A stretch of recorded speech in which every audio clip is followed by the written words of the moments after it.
Well, I think the similarities were their leadership skills. They both made guys better. They both made their teammates better. They both cared about nothing but winning. You know, they didn't care about individual stats and MVP trophies and none of that stuff. They cared about winning. They both had incredible basketball IQs. They both were unbelievable on the court as far as seeing the game and making passes that you just didn't see. You know, neither one could jump very high. And then you had all your media naysayers. Oh, scoring champion can't win an NBA title. Well, you know, you're not as good as Magic Johnson. You're not as good as Larry Bird. You're good, but you're not as good as those guys.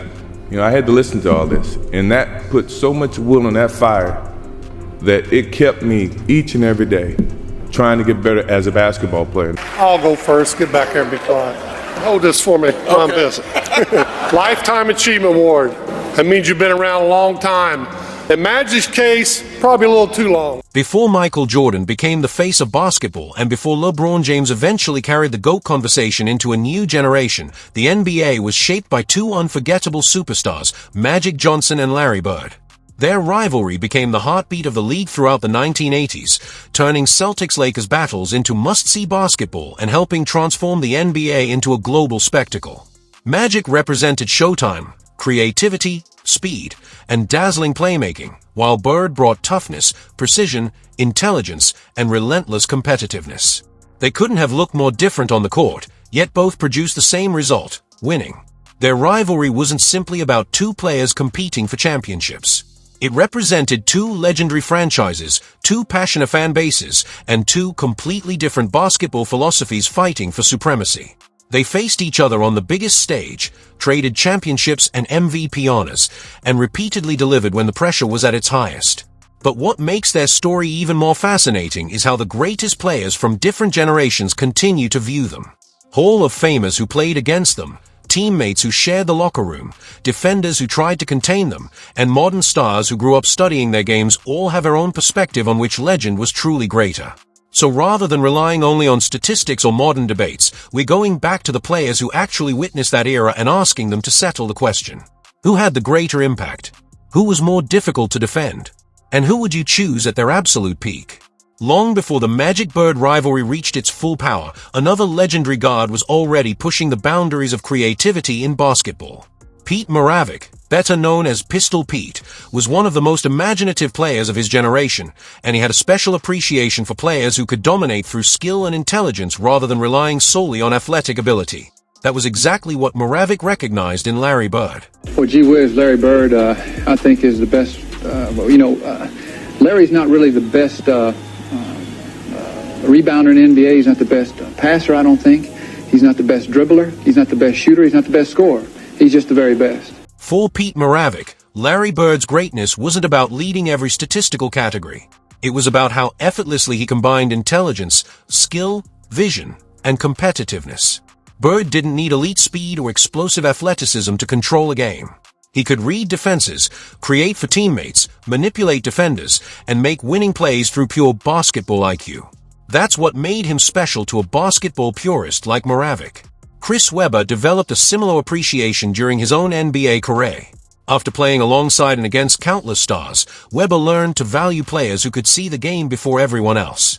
So when asked who he'd choose to build a team around at point guard, he doesn't simply pick the biggest scorer. He looks for someone who can lead, adapt, make teammates better, and do whatever is necessary to win.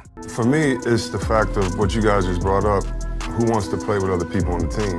And when I think of Magic Johnson, if I'm starting my team with the point guard that sat in the captain's chair and played center in every position in the game in the championship, there's no way I'm going against Magic. Chris Webber points back to the legendary 1980 finals, when a rookie Magic Johnson stepped into an enormous role after Kareem Abdul-Jabbar was sidelined.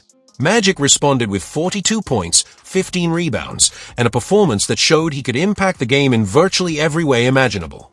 For Webber, that versatility is what makes Magic so difficult to compare with anyone else. It wasn't simply one unforgettable night. Magic consistently brought that confidence and unselfishness throughout his career, making teammates better whether they were superstars or role players. That's exactly what Webber wants from a franchise centerpiece. Reggie Miller, one of the greatest shooters and competitors in NBA history, also has a strong opinion on the Magic versus Bird debate. When asked to choose between the two legends, Miller went with the player he believes would translate especially well to today's faster, more versatile NBA. Oh, I gotta go with Larry Joe. In today's rules, you can't touch him. Yeah. And Larry, so this is 27, 28-year-old Larry and 27, 28-year-old LeBron, right? Or is he 30 now, right? 30. Yeah. So 30-year-old Larry, 30-year-old LeBron. Reggie Miller's choice isn't simply a nostalgic vote for Larry Bird. His argument is based on how Bird's skill set would translate to today's NBA. Reggie believes that with modern rules limiting physical defense, Bird would have even more freedom to operate and punish defenders. Bird could already shoot from deep, rebound, create for teammates, and read the game at an elite level, so giving him additional space could make him even more dangerous. Coming from one of the greatest shooters in NBA history, that assessment carries serious weight. Reggie understood exactly how difficult it was to score when defenders were allowed to be physical, which makes his belief in Bird's modern potential even more interesting. Then there's Lou Williams, who brings a completely different perspective after spending 17 seasons competing against some of the league's best players. Williams has seen elite talent up close and understands that greatness isn't always measured by statistics alone. When the Magic versus Bird debate comes up, he looks at the bigger picture, considering not only what these legends accomplished during their careers, but also the impact they left behind and how their influence continued shaping basketball long after they stopped playing. Listen, I can buy that, especially like Magic Johnson is still a champion to this day. He's still impacting winning with the Los Angeles Dodgers, what he's been able to add to the Washington Commanders. Like, wherever this guy goes, he wins, and he changes culture. So I'm buying that. Everything that Magic Johnson has been able to do on the court, off the court, as a businessman, as an entrepreneur, all wins across the board. I'm buying it. For Lou Williams, Magic Johnson's greatness extends far beyond what happened between the lines. He sees Magic as a complete leader who could win championships, bring people together, establish a winning culture, and then carry that same mindset into life after basketball. Magic's influence didn't disappear when his playing career ended. It followed him into business, ownership, and major sports organizations. Whether he was involved with the Lakers, the Dodgers, or other professional ventures, Magic consistently showed an ability to walk into a situation and make his presence felt. That's what makes Williams' perspective different from a simple player comparison. Is measuring the total impact of a legend, not just points, assists, or championships. Then there's Joe Dumars, who experienced the Magic Bird era from an entirely different position. As a key member of the physical bad boy Pistons, Dumars competed in some of the toughest games of that generation and battled against elite teams, including the legendary Boston Celtics. The rivalry was fierce, the defense was physical, and nobody gave an inch. Yet despite all that competition, Dumars has always been willing to acknowledge Larry Bird's greatness and the enormous respect he earned from opponents who had to face him at his absolute best. I said, yeah, all of that. I said, but please, let's not forget how incredible Bird and the Celtics were in their prime. I said, they were almost impossible to go in there and beat. And they said, why? I said, because you could not make a mistake with them.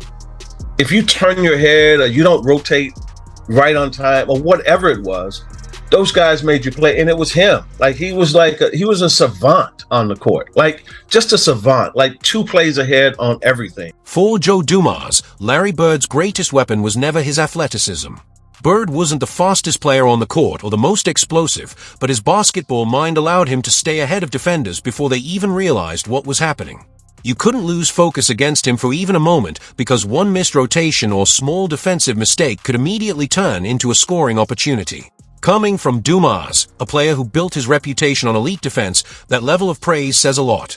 The Pistons were famous for making life miserable for opposing superstars, yet Bird repeatedly found ways to challenge them and force their defense to be nearly perfect.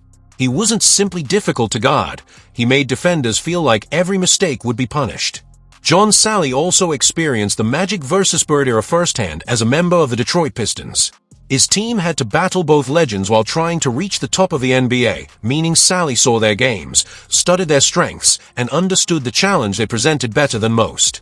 So when he's asked which player left the stronger impression on him, his answer comes from direct experience rather than simply looking back at history. Where does Magic Johnson fit in all of that? Best player to ever play. Magic. I was going to bring Magic. I said the best player I've ever seen was Magic at 6'9". For John Salley, Magic Johnson represented far more than a traditional point guard. At 6 feet 9 inches, Magic combined size, vision, leadership, and control in a way that was extremely rare, allowing him to run an offense like a guard while creating mismatches like a forward. Most stars have a few areas where they truly separate themselves, but Magic could influence nearly every part of the game and do it with remarkable confidence. Sally had played alongside and against some of the greatest players in NBA history, so when he describes Magic as the best player he ever witnessed, the praise carries real weight. He wasn't simply talking about spectacular passes or memorable highlights. He was talking about Magic's ability to control possessions, elevate teammates, and change the entire flow of a game. Michael Cooper had an even closer look at the debate because he shared the court with Magic during the Showtime Lakers era while also spending years battling Larry Bird in the NBA Finals. As one of the Lakers' premier defensive specialists, Cooper was regularly given the difficult assignment of chasing Bird, fighting through screens, and trying to limit one of the smartest offensive players of his generation. After all those battles, Cooper came away with an enormous appreciation for what Bird brought to the game. I think enough years have gone by that people like myself, guys like Magic and Kareem and James Worthy, are finally willing to admit that Larry Bird is the greatest in respect to the most complete player the NBA has ever seen. His fundamental game was basically flawless. On top of that, he was like a savant out there. Coming from a player who won championships and spent years defending Hall of Famers, Michael Cooper's praise for Larry Bird carries serious weight. Cooper wasn't simply calling Bird talented. He was describing a player with virtually no wasted movement, no mental lapses, and an extraordinary understanding of how to control a game. Bird could recognize plays before they developed, identify defensive weaknesses, and punish even the smallest mistake. Cooper saw that intelligence firsthand, which is why describing Bird as a basketball savant means far more than simply calling him a great scorer. That kind of respect comes from years of competition and doesn't disappear when the career ends. Then the Magic versus Bird conversation took another interesting turn during a live episode of First Take. As the discussion centered on the greatest point guard in NBA history, Stephen A. Smith suddenly revealed that he had received a message from someone whose opinion carried plenty of weight. The identity of the person wasn't immediately revealed, but Smith made it clear that this wasn't an ordinary text. The debate had just taken an unexpected turn, because the next few words were about to bring another legendary voice into the conversation. Good morning, sir. Although greatest of anything is always a debate, I beg to differ on greatest point guard of all time. Magic Johnson is easily the best point guard of all time. You must define point guard to really have a serious debate. Steph Curry is very close, but not in front of Magic. Steph Curry is by far the best shooter of all time, but Magic Johnson invented the triple-double. It's a point guard stat, to be honest. Stephen A. Smith then revealed the message came directly from Michael Jordan, instantly giving the debate another level of credibility. Jordan reportedly gave Stephen Curry plenty of respect for what he has accomplished, but when the conversation turns to the greatest point guard in NBA history, Jordan still puts Magic Johnson at the top. Coming from Jordan, that opinion carries significant weight because he competed against Magic's generation and understood firsthand what made him so difficult to stop. For Jordan, Magic wasn't simply a great passer or dominant leader, he helped redefine what a point guard could be. His size, court vision, creativity, and ability to control an entire game created a blueprint that future generations could study. That perspective also explains why so many former players continue placing Magic above other legendary guards. Shaquille O'Neal shares that appreciation for basketball history. Throughout his career, Shaq studied the players who came before him and understood how each generation influenced the next. So when the discussion turns to the point guards who permanently changed the position, he doesn't need much time to identify the player he believes had the biggest impact.